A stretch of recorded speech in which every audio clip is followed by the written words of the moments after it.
কাহিনী শুরু হয় একটা নার্সারিকে দেখিয়ে, যেখানে আজকের দিনে অনেকগুলো বাচ্চার জন্ম হয়।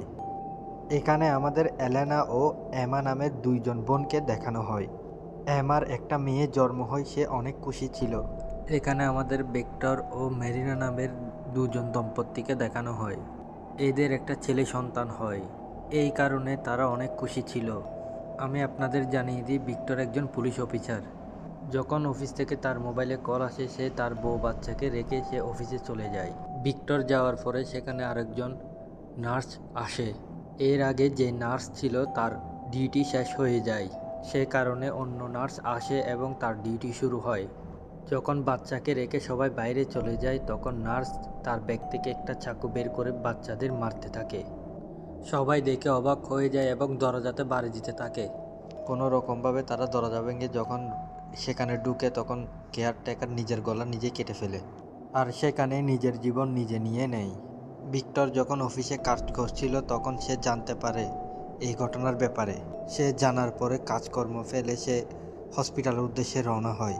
ভিক্টরের একজন কলিগ তাকে বলে, তুমি এখন তোমার বাচ্চাকে দেখিও না, তোমার এখন মেরিনার পাশে থাকা অনেক প্রয়োজন। তবু সে তার বাচ্চাকে দেখে এবং অনেক জোরে জোরে কান্না করতে থাকে। এতগুলো বাচ্চার জীবন চলে যায়, তাদের কোনো কিছু করার ছিল না। যে মারছে সে তো নিজের জীবন নিজে নিয়ে নিয়েছে। এগুলো উদ্ঘাটন করার মতো কেউ নাই, কারণ সে তো নিজের জীবন নিজে নিয়ে নিয়েছে। এরপরে সিন চেঞ্জ হয়, আমাদের 5 বছর পর ভিক্টরকে দেখানো হয়। এই ঘটনার পর মেরিনা নিজে ফাঁসি খেয়ে নিজের জীবন নিয়ে নেয়, সেই কারণে ভিক্টর একা থাকে। এরপরে আমাদের এমাকেও দেখানো হয়। সে যখন টিভি ছাড়ে, সে জানতে পারে তার বাচ্চা যে স্কুলে পড়ে সেই স্কুলে অনেক গোলাগুলি হয়েছে, সেখানে অনেক বাচ্চা মারা গিয়েছে। এখানে সবচেয়ে বড় কথা ছিল, এমার মেয়ে ঈশা স্কুলে যায়নি, সে কারণে তার মেয়ের জীবন বেঁচে যায়। এমা যখন এইসব কথা জানতে পারে, এমা তখন কল করে এলেনার কাছে। সে এলেনার কাছ থেকে জিজ্ঞেস করে, তোমার বাচ্চা কি স্কুলে গেছে? এলেনা তখন বলে, সকালে আমি আমার বাচ্চাকে স্কুলে দিয়ে আসছি। এরপর এমা এলেনাকে ওই স্কুলের ঘটনা সম্পর্কে বলে। এটা শুনে সে অনেক ভয় পেয়ে যায়। এরপর সিন চেঞ্জ হয়, আমাদেরকে স্কুল দেখানো হয়, যেখানে ভিক্টর ও তার কলিগ ইনভেস্টিগেশন করার জন্য যায়। এই বাচ্চাটার কি হয়ে যায় জানি না, কিন্তু এই বাচ্চাটা স্কুলের সবাইকে মারে এবং এরপরে সে নিজের জীবন নিয়ে নেয়। যে বাচ্চাটি এতগুলো স্টুডেন্ট ও টিচারকে মেরেছে, এরপরে পুলিশ তার মাকে ধরে নিয়ে আসে। যখন ওই বাচ্চাটির মার কাছ থেকে জিজ্ঞেস করা হয়, তোমার ছেলের কাছে শটগান আসছে কিভাবে, তখন সে বলে, আমার বাচ্চা এতগুলো বাচ্চা কখনো মারতে পারে না, সে খুনি হতে পারে না। তখন ভিক্টর বলে, এই সব কিছু তোমার ছেলেই করেছে। এরপরে ভিক্টর তার মাকে সেখান থেকে চলে যেতে বলে। এরপরে সিন চেঞ্জ হয়, আমরা দেখতে পাই এলেনা মানসিকভাবে অনেক ভেঙে পড়েছে, কারণ এলেনা জানতে পারে স্কুলের ওই ঘটনাতে তার ওই ছোট বাচ্চাটাও মারা যায়। এলেনা নিজেই ভিক্টরের কাছে আসে সে কিছু জানকারি দেওয়ার জন্য। যখন সে তার বাচ্চাকে স্কুলে ড্রপ করার জন্য যায়, তখন একটা মানুষ তার সাথে দেখা করে। তখন ওই মানুষটি এলেনাকে বলে, তোমার ছেলে আর তোমার ভাতিজি এলিনা জীবন সংকটের মধ্যে আসে, তার বাচ্চাদের শুধু একজনই বাঁচাতে পারে, আর 5 বছরের মধ্যে আরও 5টি বড় বড় ঘটনা ঘটতে পারে। ভিক্টর জিজ্ঞেস করে, মানুষটি দেখতে আসলে কীরকম? এলেনা বলে, মানুষটি কালো কাপড় পরেছিল এবং হুডি দিয়ে তার ফেস ঢেকে রেখেছিল। তার মাথাতে একটা ট্যাটু আঁকা ছিল এবং তার মাথার ট্যাটুটি ছিল একটি শয়তানের। এলিনার সাহায্যে ওই মানুষটির স্কেচ বানিয়ে নেয়। এরপর সিন চেঞ্জ হয়, আমাদের ইভান নামের একজন মানুষকে দেখানো হয়, যে তার রিসার্চ টিম নিয়ে স্কুলে যায়। তারা রিসার্চ টিম নিয়ে এই কারণে আসছিল, স্কুলের মধ্যে আসলে হচ্ছেটা কি সেটা দেখার জন্য। এরা পরীক্ষা করার পর যেটা দেখছে সেটা দেখার পর তারা অবাক হয়ে যায় এবং এটা কিভাবে সম্ভব, এই ঘটনার উদ্ঘাটন আমাদের দেখানো হয় না। এরপরে সিন চেঞ্জ হয়, আমাদের কিছু বাচ্চাদের দেখানো হয় যারা সুইমিং করতেছিল। এখানে আমাদের একটা মেয়েকে দেখানো হয় যে ক্লিনারের কাজ করে। আজকে এই মহিলাটার মাথা খারাপ হয়ে যায়, সে কিছু তার বের করে তারটা কানেক্ট করে সে তারটা পানির মধ্যে ফেলে দেয়।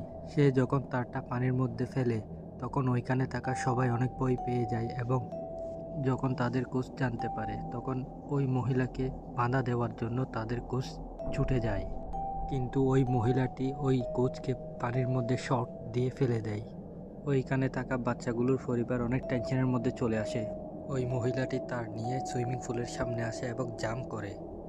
ওই মহিলাটি সেখানেই মারা যায় এবং সুইমিং পুলে থাকা বাচ্চাগুলোও সেখানে মারা যায়। সেই ঘটনার পর ইনভেস্টিগেশন করার জন্য ভিক্টর ও তার কলিগ সেখানে আসে। টানা 3টি বড় বড় ঘটনা হয়ে যায়। এই ঘটনাগুলো কেন হচ্ছে ভিক্টর এখনো বুঝতে পারছে না। ভিক্টর ওই মহিলাটির ফেসের দিকে দেখে এবং চিন্তা করে।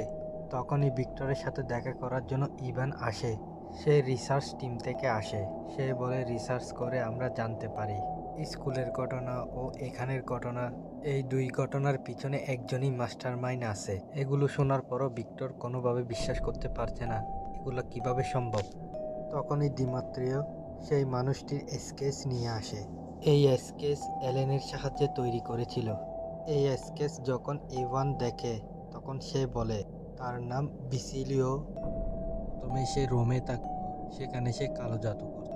তাকে রোম থেকে বের করে দেওয়া হয়। তাকে সেই জায়গায় দেখা যায় যেখানে দুর্ঘটনা ঘটেছিল। স্কুলের ঘটনা হওয়ার আগে তাকে গার্ডেনে দেখা যায়। এই সবগুলো ঘটনার পিছনে তার সম্পৃক্ততা থাকতে পারে। ভিক্টর কিছু সময়ের জন্য তার কথা মেনে নেয় এবং স্কুলের মধ্যে যায়। তাকে কিছু হাতের ফিঙ্গারপ্রিন্ট দেখানোর জন্য অন্য ধরনের লাইট ইউজ করে। এটা দেখার পর সবাই অবাক হয়ে যায়। এখানে যতগুলো হাতের ছাপ ছিল সবগুলো মানুষের ছিল। এগুলো দেখে এভান বলে এরা সবাই শিকারী, এরা কোনো না কোনো উদ্দেশ্যে এগুলো করতেছে। এটা কি আমরা জানি না। এরপর ইওয়ান তাকে কন্ট্রোল রুমে নিয়ে যায় এবং তাকে একটা শব্দ শোনায়। স্কুলে যে রুমের মধ্যে এই ঘটনাগুলো ঘটেছিল সেই রুমটাকে সাউন্ড প্রুফ করে দেয়, যার ফলে বাইরে শব্দ যাচ্ছিল না, শুধু তাদের ভিতরের শব্দ শোনা যাচ্ছিল। ইওয়ান যখন সাউন্ড প্লে করে তখন ভিক্টর ওই শব্দ শুনে। এই শব্দগুলো শয়তানের ছিল, যেগুলো অনেক আজব ছিল। ইওয়ান বলে এই শব্দ ঠিক ওই সময় হচ্ছিল যখন স্কুলের মধ্যে দুর্ঘটনা ঘটেছিল। ঠিক সেই সাউন্ড নার্সিং রুমের মধ্যেও হয়েছিল, যেখানে বাচ্চাদের মেরে ফেলা হয়েছিল।